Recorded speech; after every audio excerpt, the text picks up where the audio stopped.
तर पक्षातील प्रमुख पदांवर बदल करा, पदाधिकाऱ्यांची पवारांकडे ही मागणी असल्याची महत्त्वाची बातमी। मुंबईतील बैठकीत पदाधिकाऱ्यांनी शरद पवारांकडे ही मागणी केलेली आहे।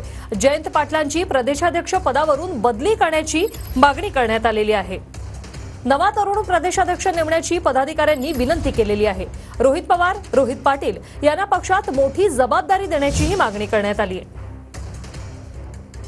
सर्वांचे आपण राजीनामे घ्या आणि नवीन रक्ताला, नवीन तरुणांना संधी द्या।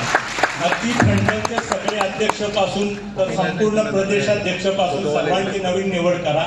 शक्यतोवर सामान्य कार्यकर्त्याला भेटणारा मराठा समाजाव्यतिरिक्त तरुण कार्यकर्त्याला आपण संधी द्या। राज्यामध्ये वेगळं वातावरण चालू आहे, पण आपल्याला पवार साहेबांच्या नेतृत्वाचा फायदा घ्यायचा असेल आणि जो अध्यक्ष खऱ्या अर्थाने वेळ देऊ शकेल प्रदेशाध्यक्ष म्हणून, अशा अध्यक्षाला आपण आता त्यांच्याकडे जबाबदारी द्या। याचा अर्थ जयंत पाटील साहेब वेळ देत नव्हते असं अजिबात नाही, परंतु नवीन तरुणाला आता संधी द्या ही विनंती करतो।